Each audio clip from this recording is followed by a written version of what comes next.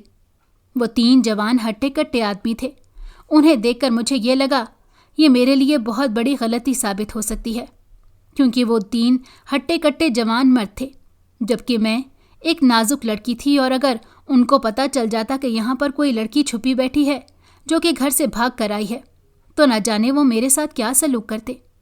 اس خیال کا آنا تھا کہ میرے جسم کے رونگٹے کھڑے ہو گئے۔ میں جیسے چپ چاپ وہاں پر آئی تھی، ویسے ہی خاموشی سے وہاں سے نکل کھڑی ہوئی۔ باہر آ کر میں نے گہرے گہرے سانس بھرے۔ اب مجھے پھر اس بات کی پریشانی تھی کہ میں کہاں جاؤں، لیکن دل میں کہیں نہ کہیں یہ خیال موجود تھا کہ میں نے جو بھی کیا وہ غلط کیا۔ میرا یہ گناہ قیامت تک میرا پیچھا نہیں چھوڑے گا، اس لیے مجھے ابھی اس کو قبول کر لینا چاہیے اور واپس گھر جانا چاہیے۔ اب جو بھی ہو اس کا سامنا کرنا چاہیے۔ یہ خیال آیا ہی تھا کہ میں نے گھر واپسی کی طرف قدم بڑھا دیے اور یہی سوچتی رہی کہ اب جو ہوگا دیکھا جائے گا۔ ابو تو سوتیلے تھے، لیکن ماں تو اپنی ہے نا، وہ کہیں نہ کہیں تو مجھے بچا ہی لے گی۔ آدھی سے زیادہ رات گزر چکی تھی جب میں نے گھر میں قدم رکھا۔ مجھے سامنے ہی امی نظر آ گئیں۔ امی کا پریشانی کے مارے برا حال تھا۔ مجھے دیکھتے ہی امی ایک دم سے آگے آئیں اور اپنے ساتھ لگا لیا۔ میں تھوڑا حیران ہوئی۔ گھر کے ماحول کو میں محسوس کر رہی تھی، کیونکہ جو کچھ میرے ذہن میں سوچا ہوا تھا ویسا کچھ بھی نہیں تھا۔ ایسا لگ رہا تھا جیسے سب کچھ اچھا ہے۔ امی مجھے گلے لگا کر رونے لگیں، اور بس میری ہمت اور حوصلہ یہیں تک تھا۔ امی کے گلے لگتے ہی میں نے امی سے کہا، امی پلیز مجھے معاف کر دیں، میں نے بہت بڑی غلطی کر دی ہے، بلکہ غلطی نہیں، میں نے گناہ کر دیا ہے، آپ مجھے معاف کر دیں۔ میں ابو سے نفرت میں اتنی اندھی ہو گئی تھی کہ انہیں زہر ہی دے دیا۔ مجھے معاف کر دیں، میں نے ایک بار پھر آپ کا گھر خراب کر دیا۔ میری باتوں کو امی حیرانی سے سن رہی تھی، جیسے ان کو سمجھ نہ آ رہی ہو، اور پھر وہ کہنے لگیں، اسما یہ تم کیا کہہ رہی ہو؟ کیسی بہکی بہکی باتیں کر رہی ہو؟ امی میں خود آپ کو بتا رہی ہوں نا کہ میں نے ابو کو زہر دے دیا، ابو مر گئے ہیں۔ امی نے ایک دم میرے منہ پر ہاتھ رکھ دیا اور قدرے غصے سے کہنے لگیں، کیا اول فول منہ سے نکال رہی ہو؟ ایسا کچھ بھی نہیں ہے، تمہارے ابو اندر ہیں۔ تمہارے گھر سے جانے کے بعد وہ بہت زیادہ پریشان تھے اور تمہارا انتظار کرتے رہے، اب بھی اٹھ کر اندر گئے ہیں، تم جا کر ان سے مل لو۔ میں نے امی کی بات پر بے یقینی سے ان کی طرف دیکھا اور پھر اسی طرح ایک ٹرانس کی کیفیت میں اندر چلی گئی کہ شاید امی مجھ سے جھوٹ بول رہی ہیں، ابو تو مر گئے ہیں۔ لیکن امی کی بات بالکل سچ تھی۔ ابو سامنے ہی بیڈ پر لیٹے ہوئے تھے۔ مجھے دیکھ کر وہ ایک دم اٹھ بیٹھے اور کہنے لگے، اسما بیٹا کہاں چلی گئی تھی تم؟ میں اور تمہاری ماں کتنے پریشان رہے ہیں، کیا تمہیں ذرا بھی اس بات کا احساس ہے؟ میں ابو کے سینے سے لگ گئی اور ان سے رو رو کر معافی مانگنے لگی۔ میں نے ابو کے سامنے بھی اپنے گناہ کا اعتراف کر لیا، جسے سن کر ابو تو جیسے سکتے میں آ گئے اور کہنے لگے، چلو شکر ہے کہ جلدی میں تم نے دوا نہیں دیکھی اور غلط دوا اٹھا کر چائے میں ملا دی۔ اگر ایسا کچھ ہو جاتا تو شاید میں اس وقت تمہارے سامنے زندہ نہ بیٹھا ہوتا۔ لیکن ان سب کا ذمہ دار میں خود ہوں۔ تمہارے اندر اتنی نفرت پیدا کرنے کا ذمہ دار میں خود ہوں۔ میں نے تمہیں کبھی قبول نہیں کیا، تم پر ظلم کرتا رہا، تمہیں مارتا رہا، حالانکہ تم تو معصوم بچی تھی، ہمیشہ میری طرف ترستی نگاہوں سے دیکھتی تھی، لیکن میں تو فرعون بن بیٹھا تھا۔ میں ایک یتیم بچی کے ساتھ زیادتی کرتا رہا۔ اللہ بھی مجھے تب تک معاف نہیں کرے گا جب تک تم نہیں کرو گی۔ لیکن آج مجھے اپنی ساری غلطیوں کا احساس ہو گیا ہے۔ یہ جو مجھے نئی زندگی ملی ہے، یہ اپنے گناہوں کا ازالہ کرنے کے لیے ملی ہے۔ تم مجھے معاف کر دو میری بچی، آئندہ تمہیں کبھی مجھ سے شکایت کا موقع نہیں ملے گا۔ ابو نے یہ کہتے ہوئے میرے آگے ہاتھ جوڑ دیے اور میں ایک دم ان کے ہاتھوں پر سر رکھ کر رو پڑی۔ مجھے یقین تھا ابو آج کے بعد کبھی میرے ساتھ ایسا کچھ نہیں کریں گے اور میری آئندہ زندگی بہت اچھی گزرنے والی ہے۔ آج مجھے ماں کے ساتھ باپ کا پیار بھی مل گیا۔ اگر آپ کو ہماری کہانی پسند آئی ہو